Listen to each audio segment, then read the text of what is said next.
कृष्ण भक्तों को मेरा प्यार भरा राधे राधे। आज हम श्रीमद् भागवत के 10वें स्कंद के 8वें अध्याय में प्रवेश करेंगे, जिसमें नामकरण, संस्कार और बाल लीला का वर्णन किया गया है। श्री सुखदेव जी कहते हैं, परीक्षित यदुवंशियों के कुल पुरोहित थे श्री गर्गाचार्य जी। वे बड़े तपस्वी थे। वासुदेव जी की प्रेरणा से वे एक दिन नंद बाबा के गोकुल में आए और उन्हें देखकर नंद बाबा को बड़ी प्रसन्नता हुई। वे हाथ जोड़कर उठ खड़े हुए और उनके चरणों में प्रणाम किया। इसके बाद ये स्वयं भगवान ही है, इस भाव से उनकी पूजा की। तब गर्गाचार्य जी आराम से बैठ गए और विधि पूर्वक उनका अतिथि सत्कार हो गया। तब नंद बाबा ने बड़ी ही मधुर वाणी से उनका अभिनंदन किया और कहा, भगवान आप तो स्वयं पूर्ण काम हैं, फिर मैं आपकी क्या सेवा करूं? आप जैसे महात्माओं का हमारे जैसे गृहस्थों के घर आना ही परम कल्याण का कारण है। हम तो घरों में इतने उलझ रहे हैं और इन प्रपंचों में हमारा चित्त इतना दीन हो रहा है कि हमें आपके आश्रम तक भी जा नहीं सकते हैं। हमारे कल्याण के सिवा आपके आगमन का कोई हेतु नहीं है। प्रभु, जो बात साधारणतः इंद्रियों की पहुंच के बाहर है अथवा भूत भविष्य के गर्भ में निहित है, वह ज्योतिषी शास्त्र के द्वारा प्रत्यक्ष जान ली जाती है। आपने उसी ज्योतिषी शास्त्र की रचना की है।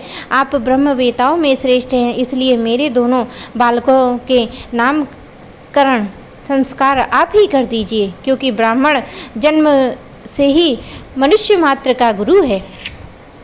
गर्गाचार्य जी ने कहा, नंद जी, मैं सब जगह यदुवंशियों के आचार्य के रूप में प्रसिद्ध हूँ। यदि मैं तुम्हारे पुत्र का संस्कार करूँगा तो लोग ये समझेंगे कि ये देवकी का पुत्र है। कंस की बुद्धि बुरी है, वह पाप ही सोचा करता है। वासुदेव जी के साथ तुम्हारी बड़ी घनिष्ठ मित्रता है। जब से देवकी की कन्या से उसने यह बात सुनी है कि उसको मारने वाला कहीं पैदा हो गया है, तब से वह यही सोचा करता है कि देवकी के 8वें गर्भ से कन्या का जन्म नहीं होना चाहिए। यदि मैं तुम्हारे पुत्र का संस्कार कर दूं तो वह इस बालक को वासुदेव का लड़का समझकर मार डाले तो हमसे बड़ा अन्याय हो जाएगा। नंद बाबा ने कहा, आचार्य जी, आप चुपचाप इस एकांत गौशाला में केवल स्वाति वाचन करके इस बालक का नामकरण संस्कार मात्र कर दीजिए। श्री सुखदेव जी कहते हैं, गर्गाचार्य जी तो संस्कार करना चाहते ही थे। जब नंद बाबा ने उनसे इस प्रकार प्रार्थना की, तब उन्होंने एकांत में छिपकर गुप्त रूप से दोनों बालकों का नामकरण संस्कार कर दिया। गर्गाचार्य जी ने कहा, यह रोहिणी का पुत्र है, इसका नाम होगा रोहिणे। यह आप अपने सगे संबंधी और मित्रों को अपने गुणों से अत्यंत आनंदित करेगा, इसलिए इसका दूसरा नाम होगा राम। और इसके बल की कोई सीमा नहीं है, अतः इसका एक नाम बल भी है। ये यादवों में तुम लोगों में कोई भेदभाव नहीं रखेगा, लोगों में फूट पड़ने पर मेल करवाएगा, और इसलिए इसका एक नाम संकर्षण भी है। और ये जो सांवला है, ये प्रत्येक युग में शरीर ग्रहण करता है। पिछले युग में इसने क्रमशः श्वेत, रक्त, पीत ये 3 विभिन्न रंग स्वीकार किए हैं। अब की यह कृष्ण वर्ण में हुआ है, इसलिए इसका नाम कृष्ण होगा।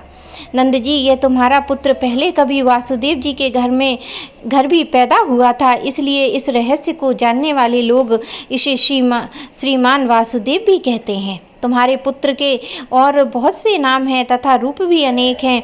इनके जितने गुण हैं, जितने कर्म हैं, उन सबके अनुसार अलग अलग नाम पड़ जाते हैं। मैं तो उन नामों को जानता हूँ, परंतु संसार के साधारण लोग नहीं जानते हैं।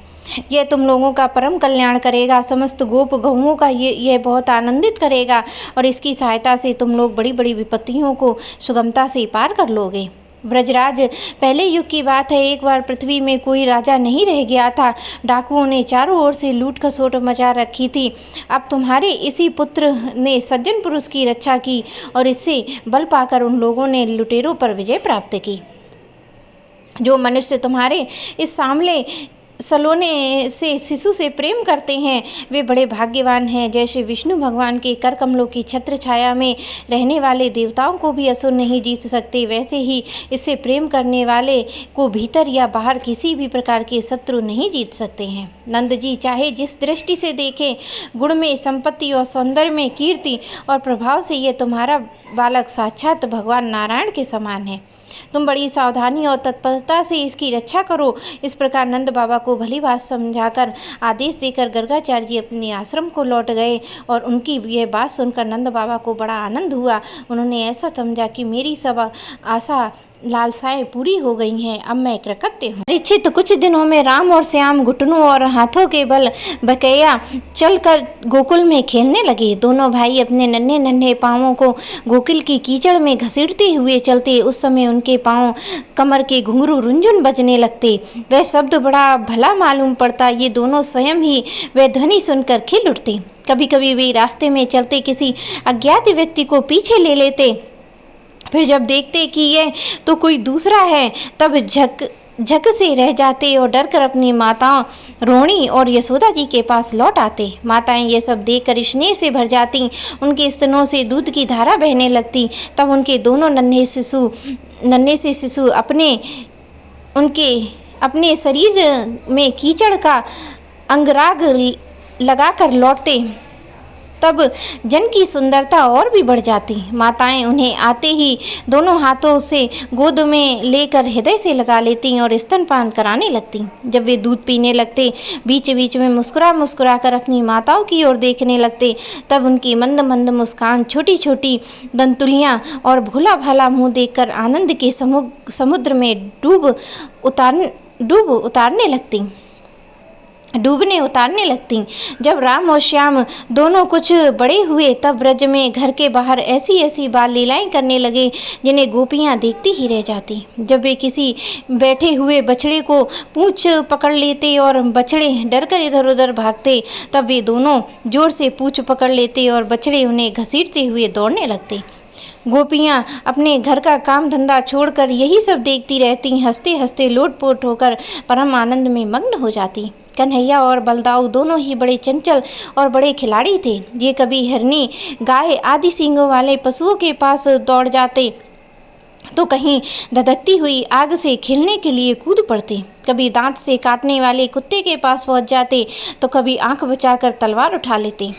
कभी कुएं गड्ढों के पास जल में गिरते गिरते बचते, तो कभी मोर आदि पक्षियों के निकट चले जाते, कभी कांटों की ओर बढ़ जाते। माताएं उन्हें बहुत बरजती, परंतु उनकी एक न चलती। ऐसी स्थिति में वे घर का काम धंधा भी नहीं संभाल पाती। उनका चित्त बच्चों को भय की वस्तुओं से बचाने की चिंता में अत्यंत चंचल रहता। राजेश कुछ दिनों में यशोदा रोणी के लाडले लाल घुटनों का सहारा लिए बिना अनायास ही खड़े होकर गोकुल में चलने फिरने लगे। ये ब्रजवासियों के कन्हैया स्वयं भगवान हैं, परम सुंदर और परम मधुर हैं। अब वे बलराम अपनी ही उम्र के ग्वाल बालों को अपने साथ लेकर खेलने के लिए ब्रज में निकल पड़े और ब्रज की भाग्यवती गोपियों को निहाल करते हुए तरह तरह के खेल खेलते। उनकी बचपन की चंचलताएं बड़ी ही अनोखी थीं। गोपियों को तो बड़ी ही सुंदर और मधुर लगती। एक दिन वे सबकी सब इकट्ठी होकर नंद बाबा के घर आईं और यशोदा माता को सुना कर कहीं कन्हैया की करतूत कहने लगी। अरे यशोदा, ये तो कान्हा बड़ा नटखट हो गया है। गाय दूने का समय ना होने पर भी बछड़ा खोल देता है। हम डांटती हैं तो ठटकार कर हंसने लगता है। ये चोरी के बड़े बड़े उपाय कर कर हमारी मीठे मीठे दूध दही चुरा कर खा जाता है। केवल अपना ही नहीं खाता हो तो एक बात थी, यह तो सारा दूध दही वानरों को बांट देता है। जब वे भी पेट भर जाने से नहीं खा पाते हैं, तो ये हमारे माटों को ही फोड़ डालता है। यदि घर में कोई वस्तु इसे नहीं मिलती है और ये घर वालों पर ही बहुत खींचता है। हमारे बच्चों को रुलाकर भाग जाता है। जब हम दही दूध छीकों पर रख देती हैं, तो इसके छोटे छोटे हाथ वहाँ तक नहीं पहुँच पाते हैं। तब ये बड़े बड़े उपाय रचता है। कहीं 2-4 पीढ़ी को एक के ऊपर एक रख देता है, कहीं उखल पर चढ़ जाता है, तो कहीं उखल पर पीढ़ा रख देता है। कभी कभी तो अपने किसी साथी के कंधों पर ही चढ़ जाता है। जब इतने पर भी काम नहीं चलता है, तो ये नीचे से उन बर्तनों में छेद करता है। इससे इस बात की पक्की पहचान रहती है कि किसी छीके पर किसी बर्तन में क्या रखा है, और ऐसे ही ढंग से छेद करना जानता है कि किसी को पता तक न चले। जब हम अपनी वस्तुओं को अंधेरे में छिपा देती हैं, तब नंद रानी, तुम्हें तो इस बहुत से मणि में आभूषण पहना रखे हैं, उनके प्रकाश से अपने आप ही ये सब कुछ देख लेता है। इसके शरीर में ऐसी ज्योति है जिससे इसे सब कुछ दिख जाता है। यह इतना चालाक है कि कब कौन कहाँ रहता है इसका पता रखता है। जब हम सब अपने घरों के काम धंधों में उलझी रहती हैं तब ये अपना काम बना लेता है। ऐसा करके ठिठाई की बातें करता है, उल्टे हमें ही चोर बनाता है और अपना घर का मालिक बन जाता है। इतना ही नहीं, ये हमारे लिपे पुते स्वच्छ घरों में मूत्र आदि भी कर देता है। तनिक देखो तो सही इसकी ओर, वहाँ तो चोरी के अनेकों उपाय करके काम बनाता है और ये मालूम हो रहा है कि मानो पत्थर की मूर्ति खड़ी हो। वहाँ वारे भोले भाले साधु इस प्रकार गोपियाँ कह जाती हैं और श्री कृष्ण के भीत चकित नेत्रों से युक्त मुख कमल को देखती जाती हैं। उनकी यह दशा देखकर नंद रानी यशोदा जी उनके मन का भाव ताड़ लेती हैं और उनके हृदय में स्नेह और आनंद की बाढ़ आ जाती है। तब वे इस प्रकार हंसने लगती हैं और अपने लाडले कन्हैया से इस बात का उलाहना भी नहीं दे पाती हैं, डांटने की तो बात नहीं सोच पाती। एक दिन बलराम आदि ग्वाल श्री कृष्ण के साथ खेल रहे थे। उन लोगों ने माँ यशोदा के पास आकर कहा, माँ कन्हैया ने मिट्टी खाई है। इसे सुनी यशोदा ने श्री कृष्ण का हाथ पकड़ लिया। उस समय श्री कृष्ण की आंखें डर के मारे नाच रही थी। यशोदा मैया ने डांट कर कहा, क्यों रे नटखट, तू बड़ा ढीठ हो रहा है, तूने अकेले में छिपकर मिट्टी क्यों खाई? देख तो तेरे दल के तो सखा क्या कह रहे हैं। तेरे बड़े भैया बलदाऊ भी तो उन्हीं की ओर गवाही दे रहे हैं। भगवान श्री कृष्ण ने कहा, माँ मैंने मिट्टी नहीं खाई है, ये सब झूठ बक रही हैं। यदि तुम इनकी बात सच मानती हो तो मेरा मुंह तुम्हारे सामने ही है, तुम अपनी आंखों से देख लो। यशोदा जी ने कहा, अच्छी बात है, यदि ऐसा ही है तो मुंह खोल। माता ऐसा कहने पर भगवान श्री कृष्ण ने अपना मुंह खोला। परीक्षित, भगवान श्री कृष्ण के ऐश्वर्य अनंत हैं, वे केवल लीलाओं के लिए ही मनुष्य के बालक बने हुए हैं। यशोदा जी ने देखा उनके मुंह में चराचर संपूर्ण जगत विद्यमान है।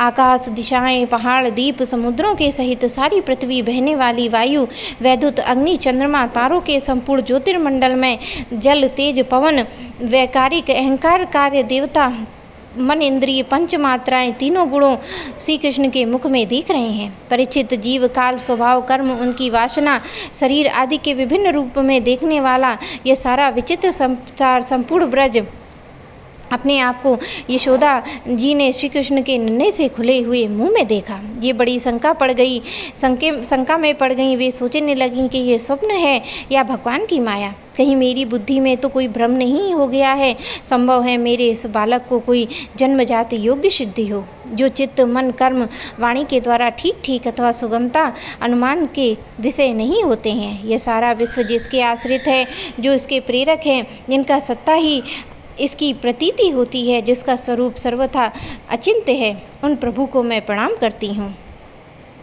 यह मैं हूँ और ये मेरे पति तथा यह मेरा लड़का है। साथ ही ब्रजराज की समस्त संपत्तियों की स्वामिनी धर्म पत्नी हूँ। ये गोपियाँ, गोप, गोधन मेरे अधीन है, जिनकी माया से मुझे इस प्रकार की कुमति घेरे हुए है। वे भगवान ही एकमात्र आश्रय हैं, मैं उनकी शरण में हूँ। जब इस प्रकार यशोदा माता श्री कृष्ण तत्व समझ गई, तब सर्वशक्तिमान सर्वव्यापक प्रभु ने अपनी पुत्र स्नेहमयी वैष्णवी योग माया को इनके हृदय में संचार कर दिया। यशोदा जी ने तुरंत वह घटना भूल गई। उन्होंने अपने दुलारी लाल को गोद में उठा लिया। जैसे पहले उनके हृदय में प्रेम का उद्रेक समुद्र उमड़ता रहता था, वैसे ही फिर उमड़ने लगा। सारे वेद, उपनिषद, संख्या, योग, भक्तजन जिनका महात्म गीत गाते नहीं है, उन्हीं भगवान को यशोदा जी अपना पुत्र मानती थी। राजा परीक्षित ने पूछा, भगवान नंद बाबा, ऐसा कौन सा बहुत बड़ा मंगलमय साधन किया था कि परम भागवती यशोदा जी ने भी ऐसी कौन सी तपस्या की थी जिसके कारण स्वयं भगवान ने अपने श्रीमुख से उनका स्तनपान किया। भगवान श्री कृष्ण की बाल लीलाएं जब अपने ऐश्वर्य और महतत्व आदि को छिपाकर ग्वाल वालों में करते हैं तो ये इतनी पवित्र हैं कि उनका श्रवण कीर्तन करने वाले लोगों के भी सारे पाप ताप शांत हो जाते हैं। त्रिकालदर्शी ज्ञानी पुरुष आज भी उनका गान करते रहते हैं। वे ही लीलाएं उनके जन्मदाता माता पिता देवकी वासुदेव जी को तो देखने तक को ना मिली। नंद यशोदा उनका अपार सुख लूट रहे हैं, इसका क्या कारण है? श्री सुखदेव जी कहते हैं, परीक्षित, नंद बाबा पूर्व जन्म में एक श्रेष्ठ वसु थे। उनका नाम द्रोण, उनकी पत्नी का नाम धरा था। उन्होंने ब्रह्मा जी के आदेशों का पालन करने की इच्छा से उनसे कहा, भगवान जब हम पृथ्वी पर जन्म लें तब जगदीश्वर भगवान श्री कृष्ण में हमारी अनन्य प्रेम भक्ति हो, जिसके भक्ति भाव के द्वारा संसार में लोग अनायास ही दुर्गतियों को पार कर लेते हैं। ब्रह्मा जी ने कहा, ऐसा ही होगा। वे परम यशस्वी भगवानमय द्रोण ब्रज में पैदा हुए और उनका नाम हुआ नंद। वे ही धरा इनके जन्म यशोदा के नाम से उनकी पत्नी हुई। परीक्षित, अब इस जन्म मृत्यु के चक्र से छुड़ाने वाले भगवान उनके पुत्र हुए और समस्त गोप गोपियों की अपेक्षा इस पति पत्नी नंद और यशोदा जी का उनके प्रति अत्यंत प्रेम हुआ। ब्रह्मा जी की यह बात सत्य करने के लिए भगवान श्री कृष्ण बलराम जी के साथ ब्रज में रहकर समस्त ब्रजवासियों को अपनी बाल लीलाओं से आनंदित करने लगे। मेरे प्यारे कृष्ण भक्तों को मेरा प्यार भरा राधे राधे।